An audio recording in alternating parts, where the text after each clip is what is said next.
안녕하세요. 김알TV입니다.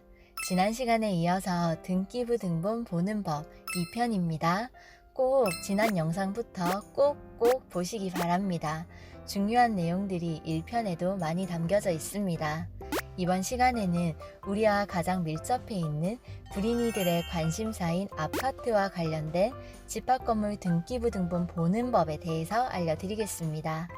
1편에서 봤던 등기부등본과 거의 비슷하지만 집합건물은 구성이 조금 다릅니다. 바로 시작하겠습니다.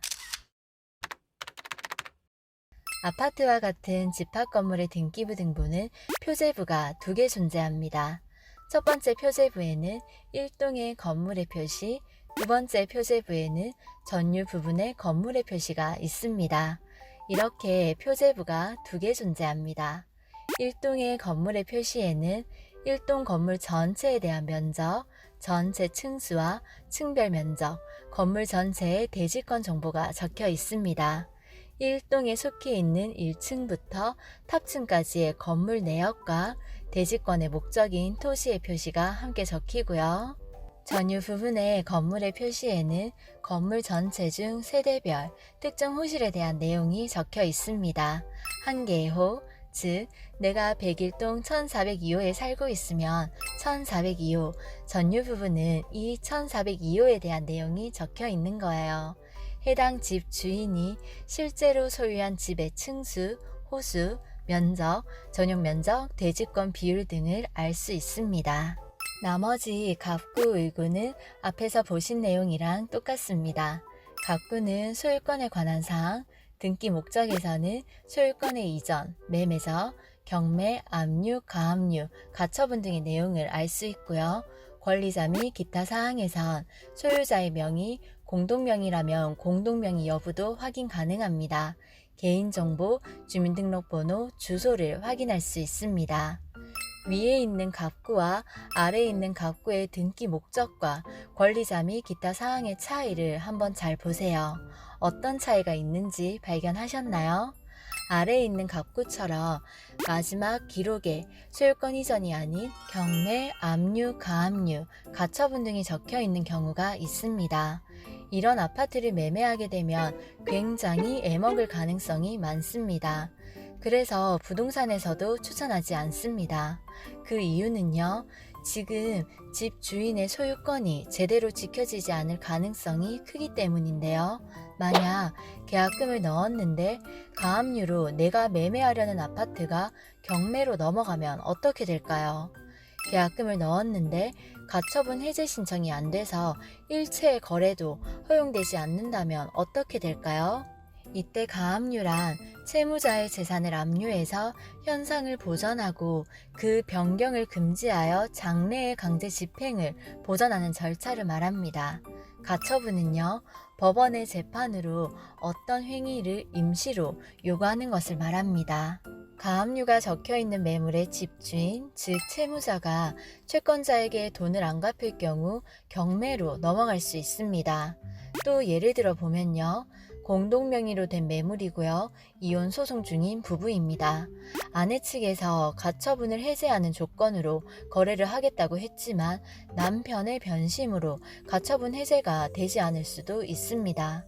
참고로 갑구에 가처분이 적혀 있으면 일체의 처분 행위를 못합니다. 매매나 증여, 전세권, 저당권, 임차권 등 일체의 처분 행위를 하지 못합니다. 그래서 등기부등본 갑구에 경매, 압류, 가압류, 가처분 등이 적혀 있는 매물은 아주 방법이 없는 것은 아니지만 굳이 왜 이 집을 말리고 싶습니다. 물론 정상 매물보다 가격이 저렴하게 나와서 가격 측면에서 메리트가 있어서 시도해 볼 만한 매물도 있지만 이렇게 정상 매물이 아닌 경우 등기된 권리의 순위로 우열을 가려야 합니다.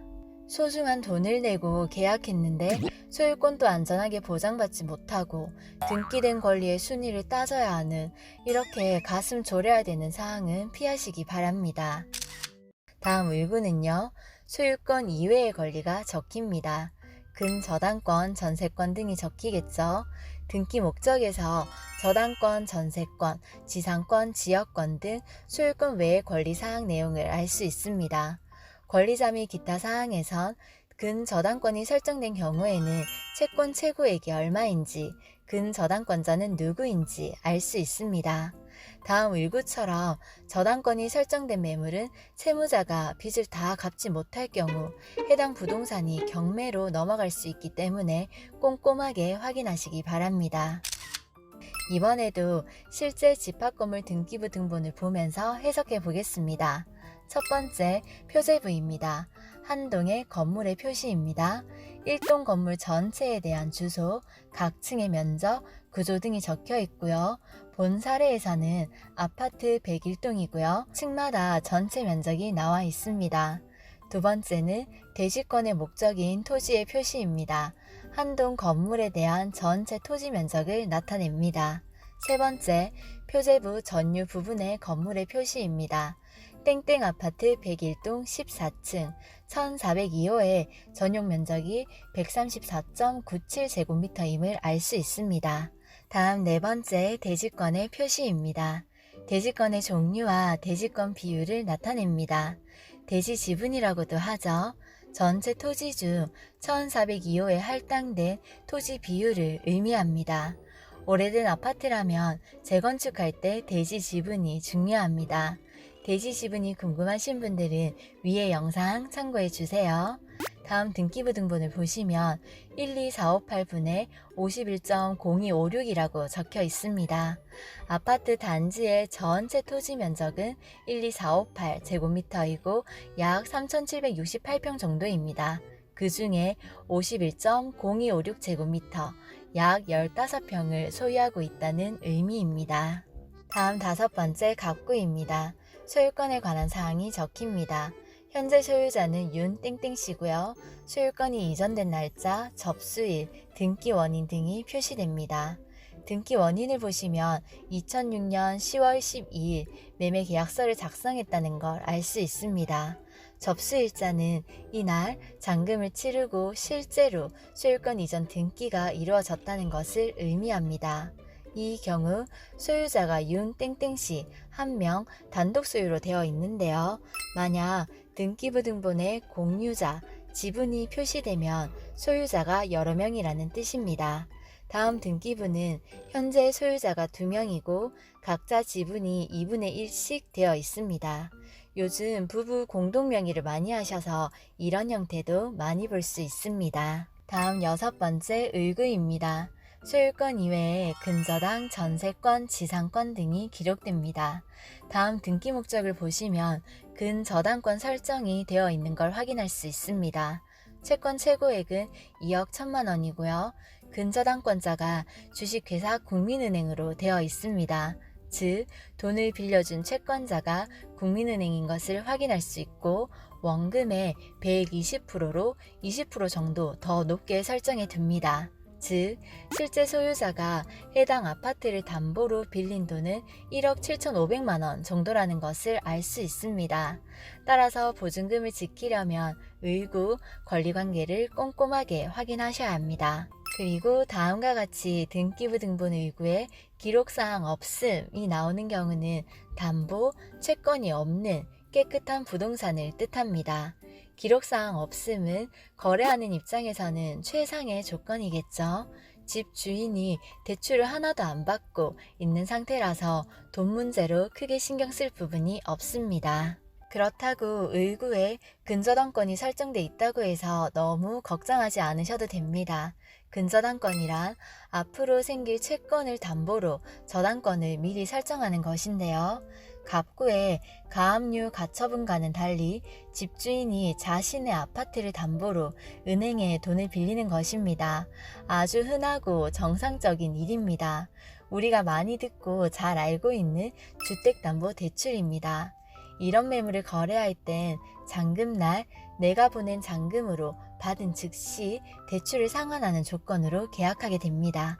그래서 근저당권이 있는 경우 매매 잔금을 전부 매도자에게 바로 주지 않고 은행에 직접 상환하면 됩니다.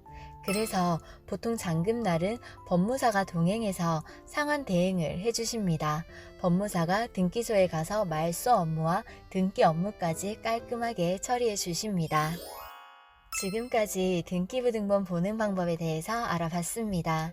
우리 구독자님들께 꼭 도움이 됐으면 하는 마음으로 설명하다 보니 영상이 길어진 것 같네요. 꼭 1편도 보시고요. 마지막으로 한 번 더 요약하고 마치겠습니다. 표제부는 부동산 건물의 내용을 확인하는 참고용으로 보시고요.